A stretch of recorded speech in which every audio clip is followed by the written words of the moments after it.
on a fantastic Wednesday afternoon. How's everyone doing? It's the Teddy Bear, and welcome to Night Traxx Radio. Today's artist spotlight, gifted singer, songwriter, Lord have mercy, fantastic debut album, of course. Whole again. I'm talking about the captivating Mae Deline is joining us today. McClain, how are you doing today? I'm good. How are you? My I queen. am I love that. well deserved. This 14 Oh, this 14 track kaleidoscope of music is one of the most therapeutic and some of the most transparency music that I've heard in a long time. And one of the things that I wanted to speak to you about, growth and evolving into the artist that you are now. that's such a beautiful introduction. I'm really touched. My pleasure. My pleasure. Well earned. Your growth has been incredible over the last 4 years to where you are now. And I actually, one of my assistants had brought a video to me where you were discussing in the early stages of your career as far as being a people pleaser. And I wanted to touch on that because I know a lot of us, we spend so much time engaging, trying to please everyone, and we're not pleasing ourselves. We're neglecting ourselves. And I wanted to find out, how long did it take you to get to that point in your life and in your career to just say, I'm going to do what's beneficial for me as an artist? Well, I have to say it's something I'm definitely still working on. When it comes to people that are close to me, I just kind of default to their needs and wants before my own. And so it still happens on a personal level. But in terms of like how I approach my artistry now, I think I got to like a breaking point with just my journey in LA and dabbling in different styles and stuff, where I just had people whispering in my ear, like, you should go in this direction, you should go in that direction. And, as you're young and you're exploring, you think other people have the answers before you have the answers. And it just got to a point where I realized, like, I've been fighting against who I really am. And I got to a point where I really didn't have any other choice but to return to my roots.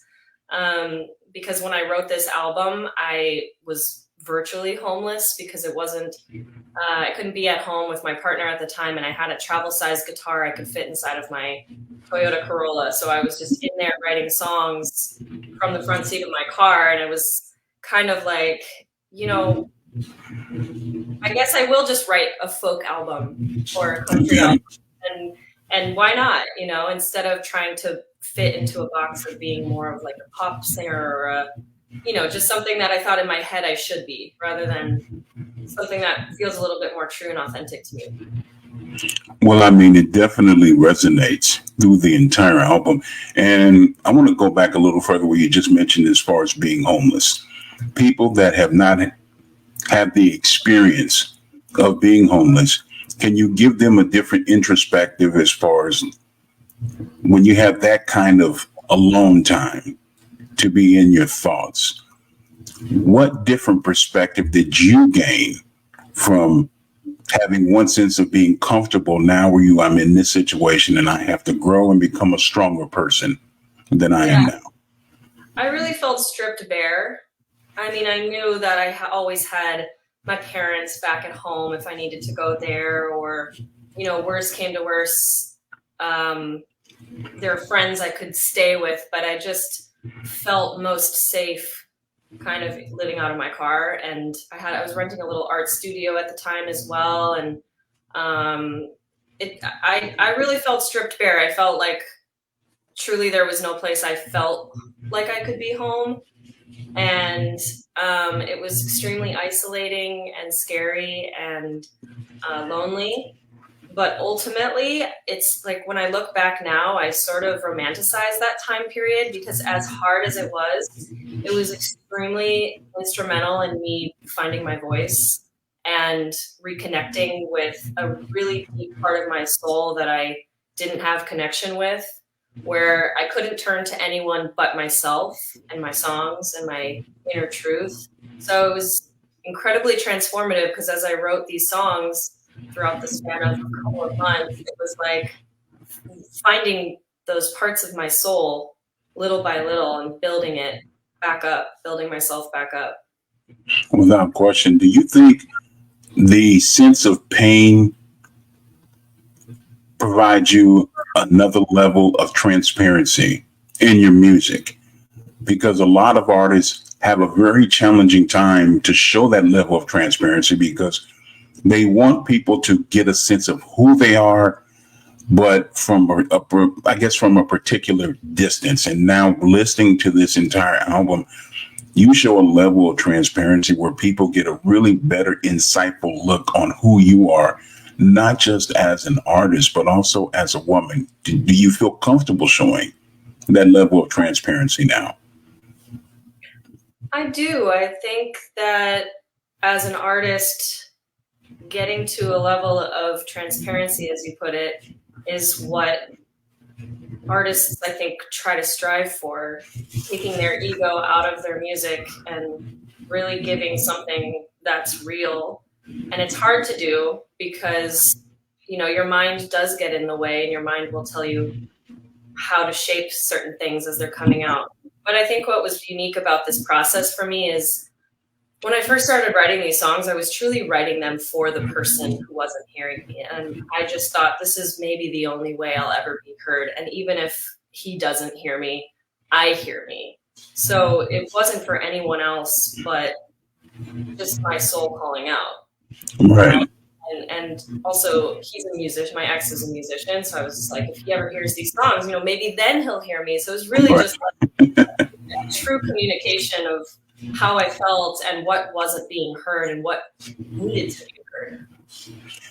How have you been able to maintain an even keel? What I mean as far as remain grounded, because in this business, in this industry, you can have so many people get in your ear and tell you how great you are, and your ego gets this big, and you somewhat lose track of who you are, your own personal identity. So how have you remained as far as being able to balance both, not get too high, not get too low? Such a great question. Yeah, that's definitely a process. I think life will humble you, and so I don't know. I trust life humbling me because as soon as I think I'm, you know, just so great, and then I, you know, act in a certain way, life will just kind of pull me back to track, and I'm like, okay, it's good. It's good to have humbling moments, and I just try to also keep in mind that, you know, because I still compare myself to a lot of people, and you know, there's thoughts I have in my head of where I should be at this point in my life, and I try to recognize that first and foremost, I'm an artist, and my music has the power to help people and heal people, and that is the most important thing. And when I'm connecting with my audience, I'm connecting with people who are resonating with my music. That is kind of the only thing to really worry about or focus on, and that everything else is just part of the journey, and to just have fun with it. And I also have great people in my life, including my fiance, who's one of the most stable, grounded people. So different from me. Like, he really doesn't care about the spotlight or recognition for things. And so, you know, his perspective on life gives me a lot of perspective, keeps me grounded. How does that feel? How does that feel to you, where you know that you have someone that's really into you as a person? They're not trying to get anything from you, but sincerely cares about your happiness. What is that feeling like, and how have you been able to incorporate that kind of love and emotion in your music? It's everything. It is what I hope for anybody who's looking for a partnership in their life. I hope that my partnership with my fiance, future husband, like, serve as an example, because we truly support each other. And, you know, it's like, I'm glad I went through the past heartbreak to see what it felt like when I didn't feel like I really had anything to offer in that relationship. And with this person, I'm like, I feel like a queen. I feel like I know what I offer him, and I definitely know what he offers me.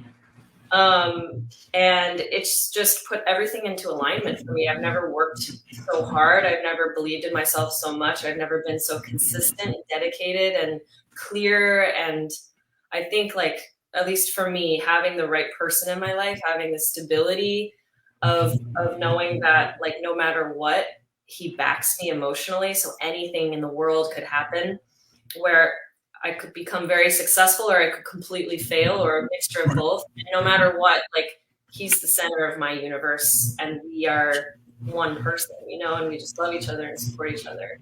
That's so, a beautiful thing. And the last song on the album, yeah, it really is. It really is. It's like, it blows my mind. Like, I'm just so, you know, he's like the whole head over heels butterflies thing that I always dreamed of, but never thought was possible, or thought, you know, that's unrealistic, or it's a fantasy. But he is everything I ever hoped and dreamed for, and more. Well, you can tell by your demeanor and the way that you speak about the relationship, you can tell that from an emotional standpoint, you're in a completely different place. And I think that only that elevates your songwriting. And I want to talk about not just your songwriting, but your creative imagination. A lot of your videos are very creative. Thank you. The cinematography is incredible. And I wanted to ask you, a lot of your videos, who comes up with the majority of the concepts of your videos? Because the latest one, Hate That I Hate You. I mean, I've watched the video several times, and when I closed my eyes, I said, you know what? I could easily see Amy Winehouse doing this video because you have a strong sense of her in your performance, in your music. Like I said, I'm very into as far as what I see visually and what I hear. And a lot of your music, it reminds me so much of her. And I wanted to ask you, I can tell that you have an imagination. So when you sit down somewhere creating these videos, what are some of the things that go through your mind as far as I want this video to come across in this particular manner? Well, first of all, thank you for that compliment. I'm so touched. Oh, yeah, absolutely. Absolutely. Yeah, I love making visual art. It is, you know, when you're putting out an album and you've written all these songs and then years, you know, it takes years to put together the release for it, and you want to do visuals, and it gives the songs a second chance at being something new and fresh. And so I find myself not writing a lot during that time, but I still want to be creative. And I definitely have like a visual art side that doesn't get expressed a lot. Like, I actually am pretty okay at painting and drawing, and so, but I don't do that a lot. And so I'm like, well, how can I bring forward that side where, like, I love styling myself and creating like visual worlds. And I actually found a collaborator who I love. He technically found me on Instagram through that video that I posted. Like, it was my first ever reel, so it got pushed. The algorithm pushed it out to Canada, and this guy saw it. And he's a cat lover, and he was like, "Oh, hey, and I see you're a musician. I'm a director, so if you ever want to collaborate." And I kind of forgot about him for a while, but then he was in LA and he hit me up, and we took a meeting. We're both Pisces, so we really we blend well. It's just been like a great collaboration between us. We've done several videos together, and it's I definitely start off with like a very poignant concept that I'll just see it in my head when I'm listening to my own songs, and I'm like, okay, that's the thing, that's the place I want to go. And then he's really good at making it make sense. Like, he takes my abstract visual ideas and he'll form it into a narrative. And like, it's actually quite masterful to see him work, because he'll go from, like, as he's shooting, he's like, okay, I need to like imagine what's coming next and why I'm doing what I'm about to do. And then at the end, he ties it all together in a story, and I'm always floored, like, how he thinks of that on the spot while we're shooting. I mean, obviously we come in with a plan, but certain things might have to shift or change. Like the last video we did, the car that I had rented, it was like a 1980s Mustang, and it broke down on the freeway. And so we only had half a day, and he just like completely shifted the narrative of how we were going to write this video into something new on the spot. So we pivoted, and he's just a genius. So like we are really good collaborative. He sees my ideas and he makes them happen. You know what? I want to segue to something you just said a minute ago when you started talking about an astrological sign, Pisces. I want to go a step further in that direction. What's your sign? Oh, me? I'm a Leo. I love Leos. You so seem like a Leo. I'm a Leo rising, so I got Leo too. For people on the outside looking in, can you elaborate to them how important or how imperative it is to work with someone that gets you, that understands you, and able to bring something else out of you when you're working as far as doing a collaboration? How important is it to you to have that? The most important thing. Yeah, I mean, the difference between working with somebody who gets you and somebody who doesn't is like, I mean, the whole process and the result. You're not going to get the magic that really is being called out when you're creating art. Something's coming through you. If someone doesn't see that, then they're not the right person to fit into that puzzle piece to bring forward the vision that's coming forward. And I also think, like, I've really learned about trusting my vision. That voice that will be like, is this good? I'm not sure. Like, you know, I have just thrown away that voice. I really trust my vision now. And there was so long where I didn't. And so if somebody else who was coming in said, I don't think that's going to work, or I don't really see it, or I'm not sure, it's a feeling. Somebody can have, you know, like a different opinion and bring something new. But if they just kind of bump up against your vision, then they're not the right person to work with. They just don't, they either don't have the same vision or they just don't have vision. And a lot of people will blow smoke and, you know, talk a big game about themselves and get their ego involved. And at the end of the day, it's really just about, like trusting your vision and finding that person that yes ands you, where they're like, I see it, let's try and make it like this. And, you know, you feel like your idea is getting taken further, not being like pushed to the side or made smaller or changed. You know, I've just had so much of my life where people have tried to change or shape or diminish or, you know, put aside my vision, and I would listen to that. And that was big lesson for me, is to not listen to that anymore, really trust my vision and be okay to be like, you know what, I don't think this collaboration is really working. Or just speak to it and be like, no, this is my vision. So, you know, shape up or ship out.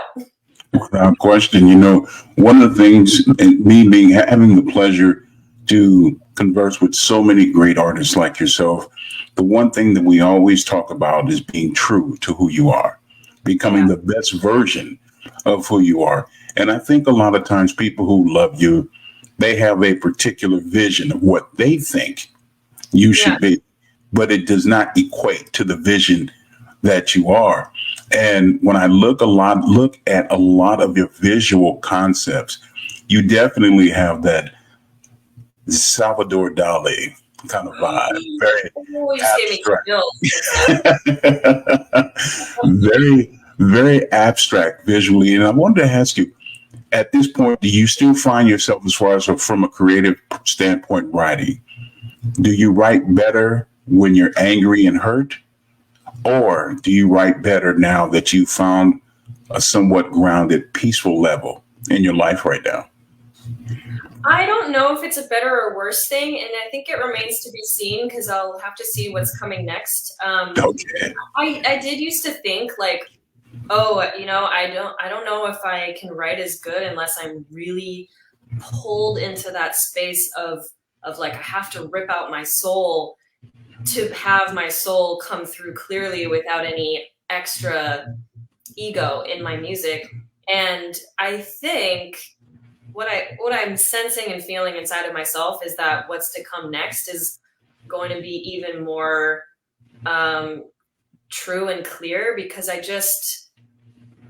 feel unafraid of expressing parts of myself that I might have originally judged, or just thought were too weird or too quirky, or like actually I recently uncovered some old sessions from a Logic file that I thought were lost. I thought actually they were lost in my breakup, because when I unpacked all my stuff, my laptop was missing with like stuff that I did from back in 2014. And I had really abandoned this certain part of my artistry, thinking that it was just not mainstream enough, or it was not good.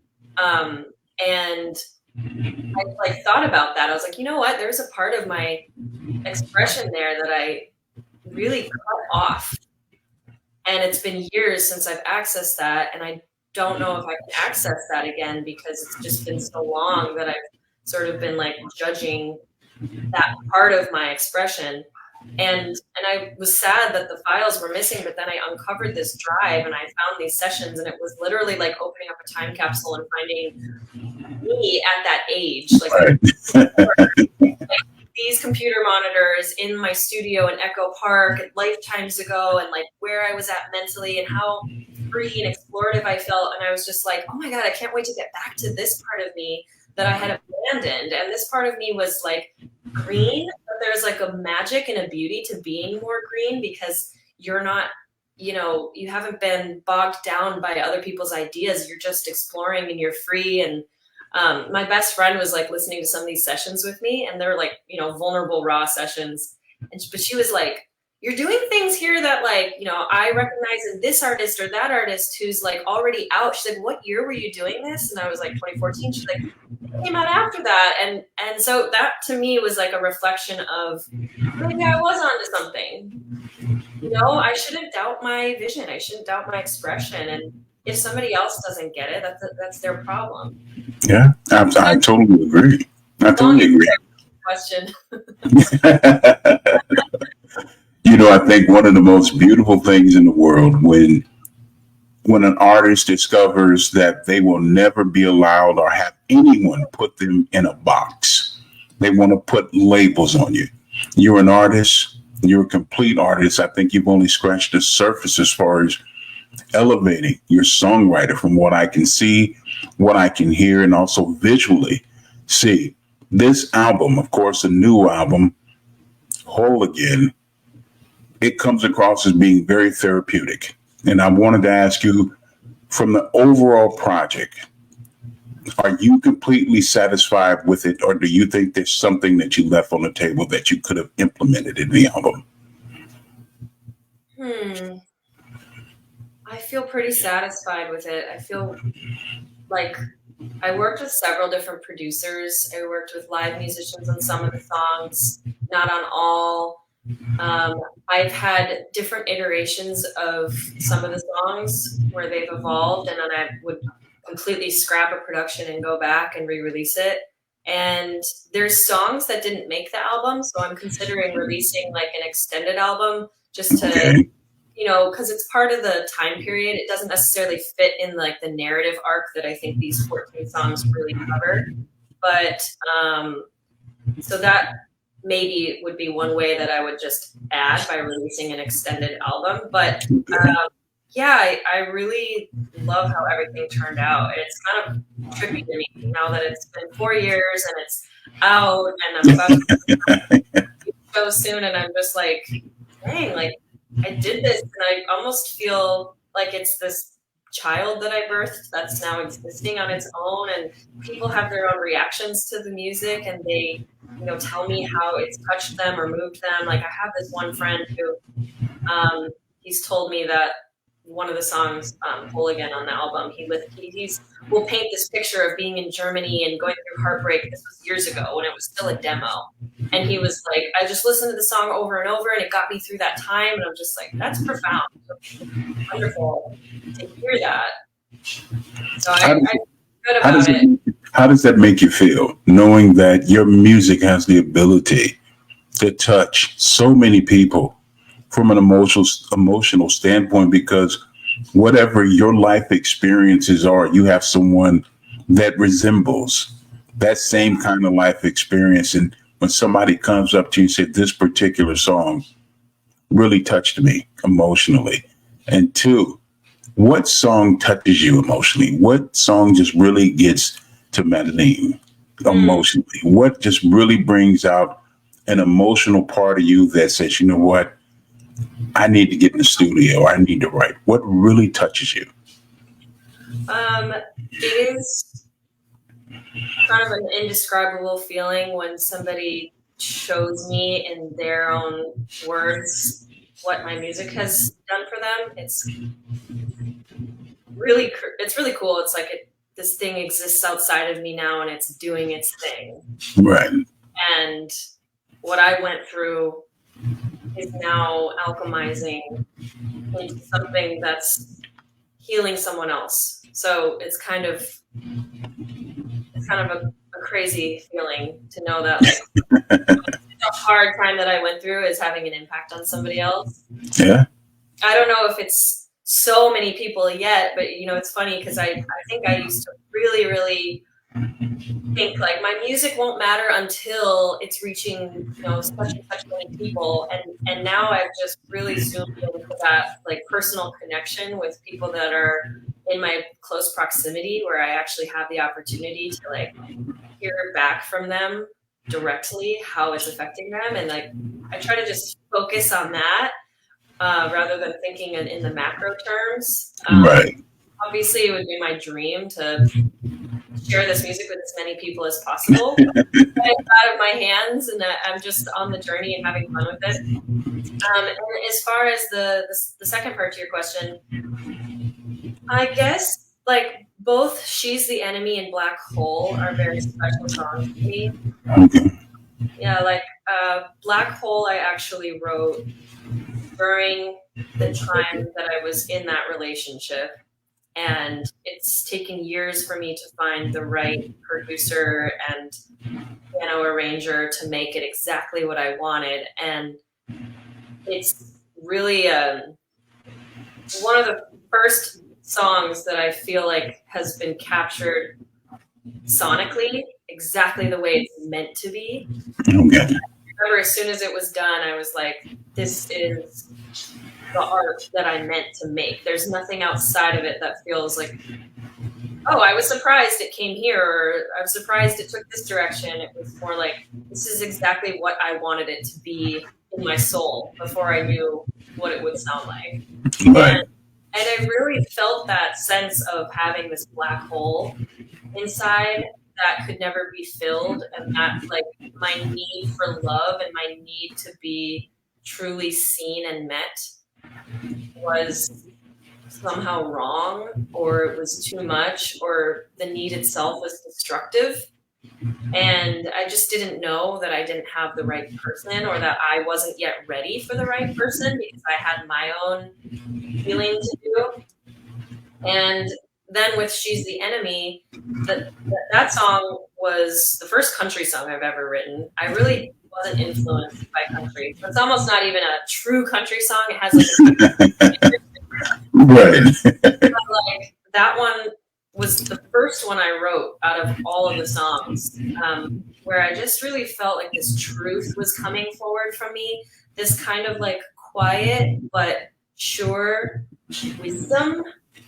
You know, I felt broken, and I could see the brokenness of the dynamic, and I could see my place in the broken dynamic and how small I felt. But that there was this voice coming through that was like knowing, a really knowing, true voice of like, this is really how it is, and this is what's going on. And it was just like illuminating a dynamic. You are definitely worthy, my queen. Your talent is exceptional. The future is bright, and I cannot wait to see you perform live. And family, be sure the album is available as we speak. Of course, Whole Again, available on iTunes, Apple, Spotify. And if you're feeling a little bit more adventurous, you can always head over to Amazon.com. And then being able to connect with this super talented artist, be sure to stop by her official website. That's at three W's. That's at www.maedeline.com. And the new single, the video from this exceptional album, Hate That I Hate You. The cinematography, the way that you were dressed, it had that Ozzy and Harriet type of feel with the clothes that you, the clothes that you were wearing. I love the video and the song. You did a masterful job. So far be it from me to deprive the listeners with some therapeutic music. Of course, Mae Deline, of course, with Hate That I Hate You here on Night Traxx.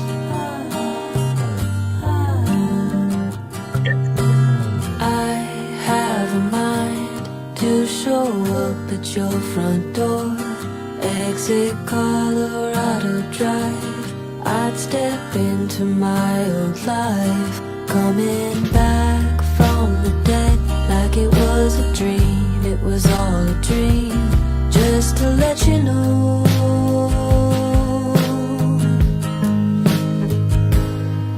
I hate that you hate me, and I hate that I hate you. I can't make you forgive me. I can't make me forget you. I don't blame you for leaving. I blame you had me believing that you love me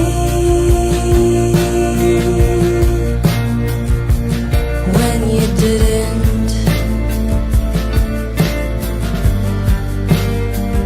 Made me a fool. Why couldn't you admit it?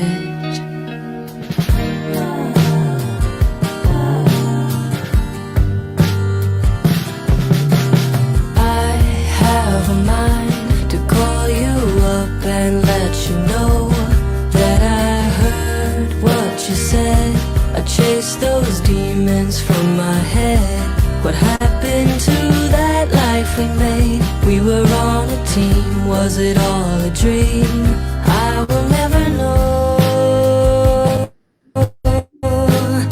I hate that you hate me, and I hate that I hate you. I can't make you forgive me. I can't make me forget you. I don't blame you had me believing that you love me when you didn't. You made me a fool. Why couldn't you admit it? You know I think about you all the time.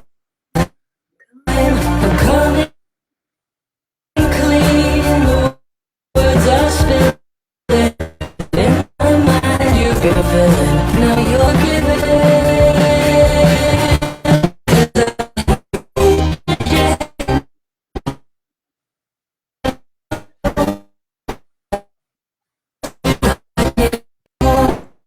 I don't blame you for leaving, and I won't stop believing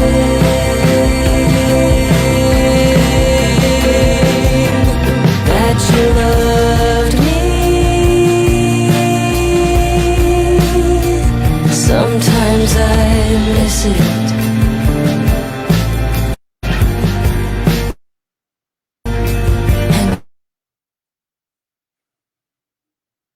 I'm not a fool. That's it.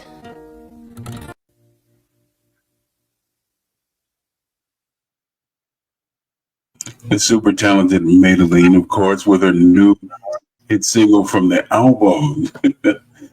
Hate Did I Hate You? And again, family, the album is available as we speak on all social media outlets. My queen, I must ask you, what does your upcoming, as far as live performance, as far as tours, where can we have the opportunity to go see you perform? Well, if you're in Los Angeles, I'm playing my debut album release show and combining my engagement party with that at a record store in Glassell Park called Permanent Records Roadhouse. It's on November 8th between the hours of 9 p.m. and midnight. My best friend is opening for me. She's a pop electronic artist, and it's going to be great. I just had my first rehearsal the other night with the band. I've got a lap steel player, pedal steel player, bass player, keyboard, drums. I'm playing guitar. It was a really great rehearsal, so I'm feeling good about it. We'll have people ask me, well, Teddy Bear, how do I get to Cali by train, plane, automobile? If you have to get on the Campbell, make sure that you get there to see her perform live. Yes, I want to send out a lot of love to Kelly Ray. Thank you, my queen, for joining us. Also, Bridget King for tuning in and allowing the Teddy Bear to get you through with some therapeutic music. My love, this is your home away from home. Whatever you need, please do not hesitate to let us know. And for my love and positive energy from you, I'm going to buy 10 copies of the album and give them away as gifts to the listeners, because you are that captivating, my love. You deserve all the cry. You're trying to make a Pisces cry. In the words of that great American artist, Kermit the Frog, he said, "It ain't easy being green, my love. It ain't easy." Great. I'm going to use that one. But you deserve all the happiness and positive vibes you richly deserve. And for one man's loss is another king's gain. Lord have mercy. Oh, thank you so much. That is very sweet of you to say. Oh, the pleasure is mine. Whatever you need, don't hesitate to let us know. Stay safe, be strong, and always keep it soulful. Okay? Thank you, Teddy Bear. So good to meet you.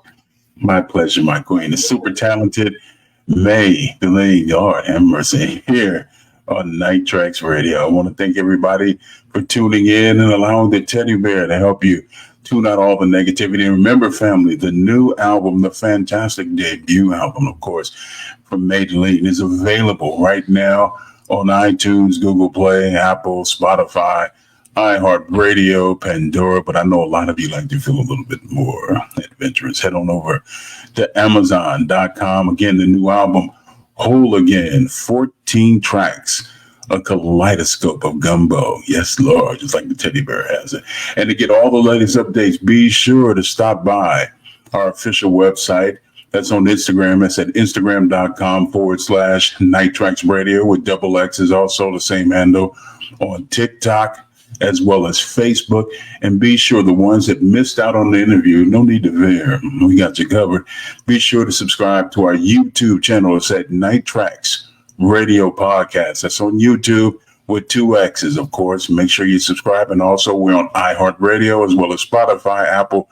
We're there. I seen the need. I'm here to fulfill those needs. Yes, Lord. Kelly Ray, I'm in love with you, my love. It's been a beautiful experience. We'll be back on tomorrow at 10 a.m. Central Standard Time, 4 p.m. in the UK, as we have the super talented Young Saber is going to be joining us tomorrow. Okay, so without you, there's no Rated Extraordinaire. I love all of you. And as it always, keep it soulful here on Night Traxx Radio. Lord have mercy.